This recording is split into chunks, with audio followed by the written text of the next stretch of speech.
Down రాష్ట్ర ప్రభుత్వం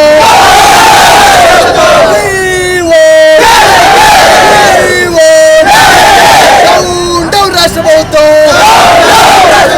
స్పందించాలి విద్యాశాఖ మంత్రి వెంటనే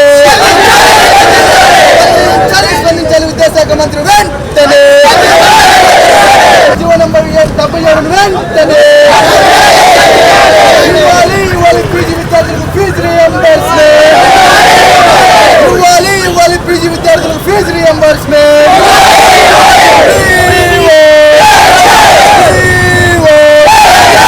భారత్ మాతా కీ డౌన్ రాష్ట్ర ప్రభుత్వం రద్దు చేయాలి నెంబర్ 77 వెంటనే డౌన్ రాష్ట్ర ప్రభుత్వం రద్దు చేయాలి నెంబర్ 77 స్పందించాలి విద్యాశాఖ మంత్రి వెంటనే డౌన్ రాష్ట్ర ప్రభుత్వం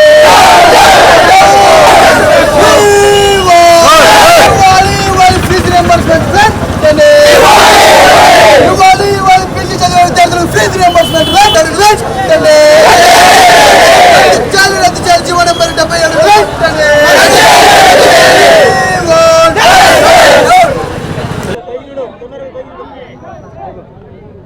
రాజశేఖర్ అఖిల భారతీయ విద్యార్థి పరిషత్ ఏబీవీపీ నెల్లూరు విభాగ్ కన్వీనర్ ఈరోజు ఒంగోలు నగరంలో ఉన్నటువంటి కలెక్టర్ ఆఫీస్ ముందు ధర్నా నిర్వహించడం జరిగింది. దీనికి గల కారణం ఏంటంటే ఒక 2 నెలల క్రితం తెలుగుదేశం పార్టీ అధికారంలోకి రావడం జరిగింది.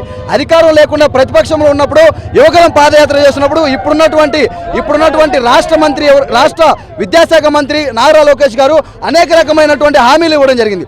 ఆ హామీల్లో భాగంగా మేము అధికారంలోకి వస్తే జీవో నెంబర్ 77 రద్దు చేసి పీజీ చదివేటువంటి ప్రతి ఒక్క విద్యార్థికి ఫీజు రీయింబర్స్మెంట్ అర్హులుగా చేసి ఫీజు రీయింబర్స్మెంట్ ఇస్తామని మాట చెప్పి అధికారంలోకి వచ్చిన తర్వాత ఏరు దాటాక తెప్పతేగలమా అనేటువంటి సందంలో వ్యవహరిస్తున్నారు. అయితే ఈ యొక్క 2019లో జగన్మోహన్ రెడ్డి గారి ప్రభుత్వం జీవో నెంబర్ 77 తీసుకొచ్చి పీజీ చదివేటువంటి విద్యార్థులకు ఫీజు రీయింబర్స్మెంట్ అందరిని ద్రాక్షలాగా చేసింది. అయితే విద్యార్థి లోకం నిరుద్యోగ లోకం మొత్తం ఒక తాటిపైకి వచ్చి 2024 సార్వత్రిక ఎన్నికల్లో 151 సీట్లకు ఉన్నటువంటి జగన్మోహన్ రెడ్డి సర్కార్ని 11 సీట్లకు పరిమితం ఏ విధంగా అయితే చేసిందో అదేవిధంగా మీరు కూడా కావాలనుకుంటే మాట తప్పడం మడమ తిప్పడం మా అలవాటే అనుకుంటే నారా లోకేష్ గారు బాగా వినండి, రానున్నటువంటి 2029 సార్వత్రిక ఎలక్షన్లో కూడా మీకు కూడా ఇదే గతి పడుతుంది.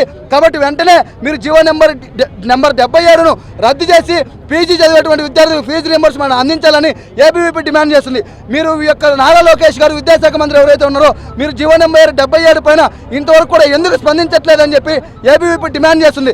జీవో నెంబర్ 77 పైన ఎటువంటి నిర్ణయం తీసుకోకుండా ఏ విధంగా ఐసెట్ కౌన్సిలింగ్కి డేట్లు రిలీజ్ చేస్తారని చెప్పేసి ఏబీవీపీ డిమాండ్ చేస్తుంది. రాష్ట్రంలో ఎంతోమంది డిగ్రీ ఫైల్ విద్యను అభ్యసించి పీజీ చదవాలనేటువంటి ఆశలు గల్లంతం చేసే విధంగా ఈ యొక్క టీడీపీ ప్రభుత్వం వ్యవహార శైలి ఉందని చెప్పేసి ఏబీవీపీ తెలియజేసడం జరుగుతుంది. కాబట్టి ఇప్పటికైనా మీ మొద్దు నిద్ర వీడి అనేక రకమైనటువంటి కార్యక్రమాలు పక్కన పెట్టి విద్యార్థి లోకానికి న్యాయం జరిగే విధంగా పీజీ విద్యార్థులు ఎవరుతున్నారో వాళ్ళు ఉన్నత విద్యకు దోహదపడే విధంగా మీ పరిపాలన ఉండాలని చెప్పేసి ఏబీవీపీ డిమాండ్ చేస్తుంది. ఈ యొక్క ఉద్యమాన్ని తీవ్ర రూపం దాల్చకముందే జీవో నెంబర్ 77ను రద్దు చేసి పీజీ విద్యార్థులకి ఫీజు రీయింబర్స్మెంట్ అందించాలని ఏబీవీపీ డిమాండ్ చేస్తోంది. రాజశేఖర్ అఖిల భారతీయ విద్యార్థి పరిషత్ ఏబీవీపీ నెల్లూరు విభాగ్ కన్వీనర్ మాట్లాడతారు. ఇక్కడ లోకల్ జిల్లా వెంకరెడ్డి ఏబీవీపీ ప్రకాశం జిల్లా కన్వీనర్ ఈరోజు ఒంగోలు నగరంలో ఉన్నటువంటి కలెక్టర్ ఆఫీస్ ముందు ఏబీవీపీ మహాధర్నా నిర్వహించడం జరిగింది. ఈ యొక్క ధర్నా ఎందుకయ్యా అంటే ఈ యొక్క రాష్ట్ర ప్రభుత్వం ఏదైతే ఉందో ఈ యొక్క రాష్ట్ర ప్రభుత్వం ఉన్నటువంటి విద్యాశాఖ మంత్రి యువగలం పాదయాత్రలు చెప్పిన విధంగానే పీజీ విద్యార్థులకు ఫీజు రీయింబర్స్మెంట్ ఇస్తాను, అదేవిధంగా జీవో నెంబర్ 77 రద్దు చేసి విద్యార్థులకు పెద్దపీట వేసి నేను చూస్తానని చెప్పినటువంటి ఈ యొక్క రాష్ట్ర ప్రభుత్వం యొక్క విద్యాశాఖ మంత్రి నారా లోకేష్ గారు ఈ యొక్క పదవి ఎక్కిన తర్వాత కూడా ఈ విద్యార్థులు గుర్తుకు రాలేదా? పీజీ విద్యార్థులకు ఫీజు రీయింబర్స్మెంట్ ఎత్తేయకుండా ఏ విధమైన స్టేట్మెంట్ ఇవ్వకుండా నానా రకాలమైన స్టేట్మెంట్లు ఇస్తున్నటువంటి ఒక రాష్ట్ర ప్రభుత్వం ఏబీవీపీ ఒకటే ప్రశ్నిస్తుంది. మీరు యువకాలంలో మీకు గుర్తు వచ్చిన విధంగానే యువకాలంలో విద్యార్థుల గురించి చెప్పినట్టు విధంగానే పదవిలోకి వచ్చిన తర్వాత విద్యార్థుల గురించి ఆలోచించని ఒక రాష్ట్ర ప్రభుత్వాన్ని ఏబీవీపీ గద్దెదించే విధంగా ముందడుగులు వేస్తుందని చెప్పేసి పీజీ విద్యార్థులకు ఫీజు రీయింబర్స్మెంట్ చేయనట్లా రానున్న రోజుల్లో ఈ యొక్క రాష్ట్ర సచివాలయాన్ని ఏబీవీపీ ముట్టడిస్తుందని చెప్పేసి ఈ విధంగా హెచ్చరిస్తుంది ఏబీవీపీ. జై హింద్, జై భారత్. గాజులపల్లి వెంకరెడ్డి ఏబీవీపీ ప్రకాశం జిల్లా కన్వీనర్.